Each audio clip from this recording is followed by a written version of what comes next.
you didn't have a ton of time to prepare for spring because you got here there. What's it like coming in now, day one, day two, comparing, you're seeing these guys live as compared to what you saw when you left them in the spring?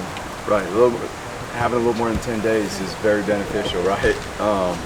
You know what, the players have done a tremendous job from springtime to now, continuing to improve, getting themselves comfortable with the operation of the defense, the communication, the alignments, the assignments. Day number one was very clear. We were way more comfortable getting aligned. We're much more efficient between the snaps. We got to continue to build on that. We're not at where we need to be at this point, but it was a huge improvement. And now we just got to keep cleaning up our fundamentals and our techniques. What did you see from Bryson Young at the end of spring that kind of elevated him to the top of the stud position? You know what, he grew and received from the team, you know, one of the most improved players through the course of the spring. It was constant progression, not only in the run game, but the pass game, and being able to do different things, you know, on that boundary side edge.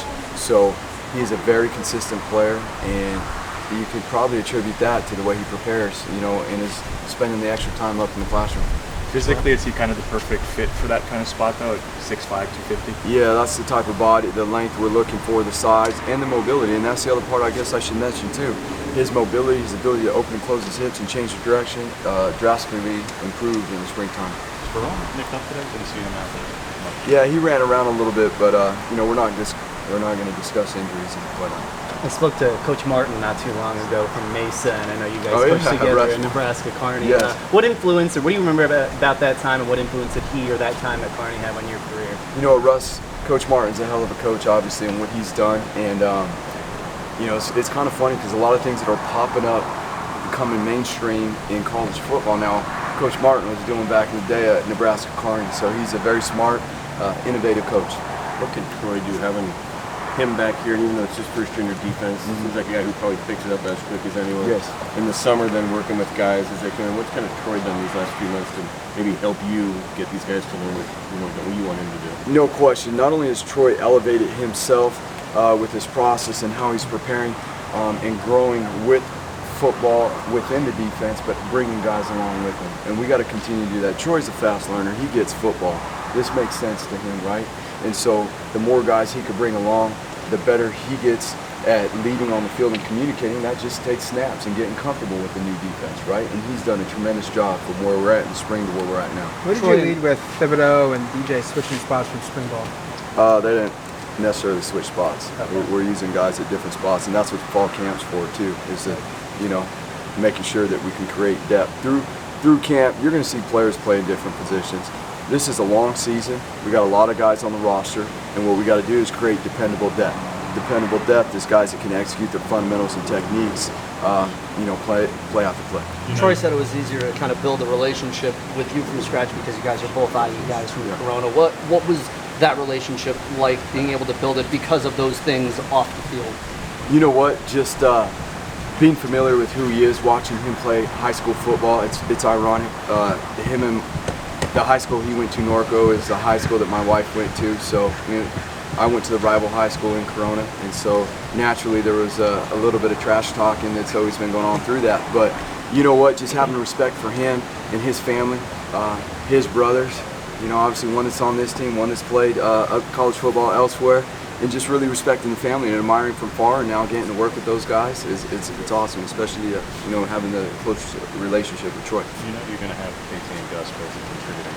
Yes. What will be the determining factor for you as to who does start? Because when KT is stuck in the day so many times in the spring, and he's running faster than anybody on the defensive ends and studs, just what is he going to have to do to show you that at some point here in fall camp that he's capable of starting the league? KT has done a tremendous job of preparing himself and learning the defense. Obviously, just being both those guys being new into it, they both, whoever's most consistent at that position or at any other position is going to start. So the consistency, like we just talked about, the execution of their fundamentals and techniques.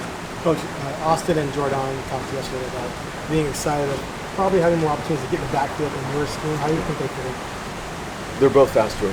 They are. They're really fast twitch, and we want to take advantage of that, you know, and putting those guys in position as well as anybody else. All these other guys you're asking about, right? There's a lot of things that are going to happen that we're going to try to do different things to attack certain personnels, certain types of offenses.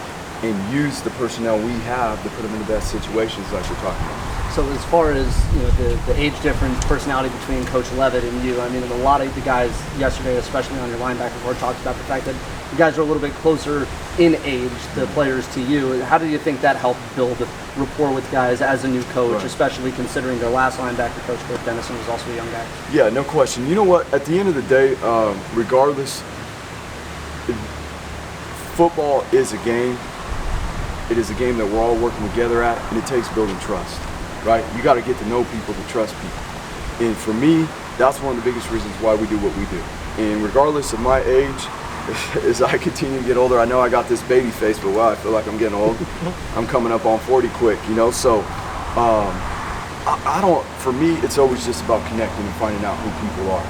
And everybody learns different too, right? If you're going to reach someone and be able to teach them the things they need to learn, you got to be able to connect with them, and you got to know who they are to do that. Jamal had a pick today. And Yeah, sweet, huh? When you're looking for that whole second line, other than Mike Hale, but that whole second line in the secondary seems pretty wide open. Yeah. How open is it for him or Troy Quiz or? There's no question, and that's why we're in practice number 2 today, and before you know it, we'll be blinking and looking up, and here we are like in 13, 14, and moving on. So between now and then, the more guys can be consistent and making plays and lining up and executing, doing the right thing, we want to create a role for as many people as we can, and if that's not determined, like we were talking earlier, whether a guy's a senior or a guy's a freshman. If you're a freshman and you handle the process and you're ready to go, we'll find a role for you.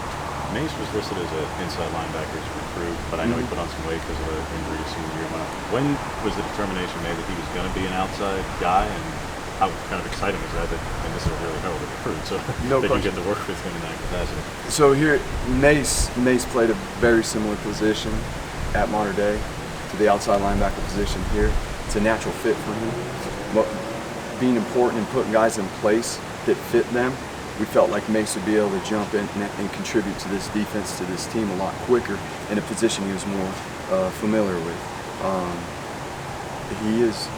He picks up football pretty fast. He's pretty talented.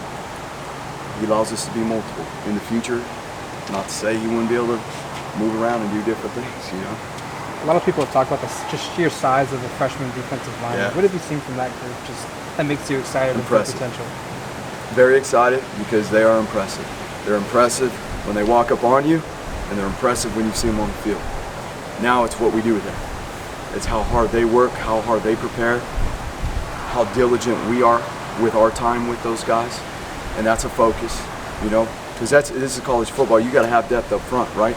And so always continuing to build that is a huge priority for us.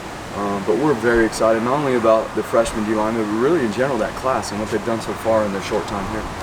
On that note, Thibodeau is obviously pretty physically developed for an 18-year-old, but where do you think he can kind of grow into there? And is he going to be undersized this season for what he needs to be at playing at 18 years old, or where do you think that can? Yeah, I mean that's the tough part for the freshmen, and even they're very impressive looking. They're very talented, but at the same time, it's college football.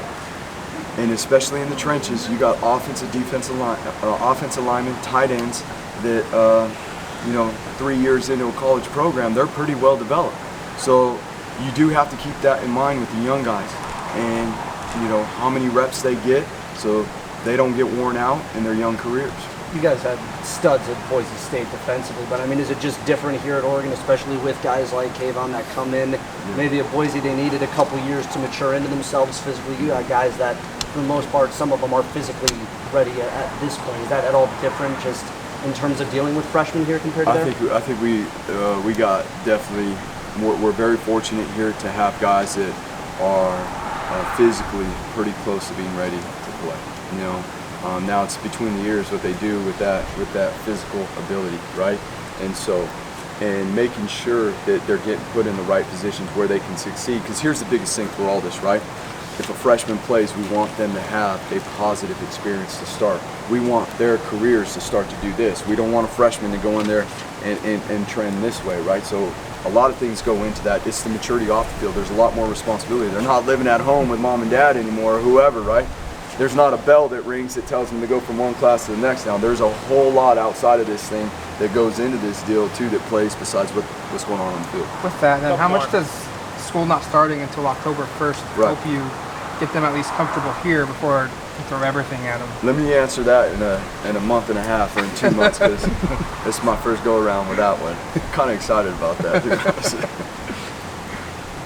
Everybody good? We good? Thanks, guys. Appreciate you guys.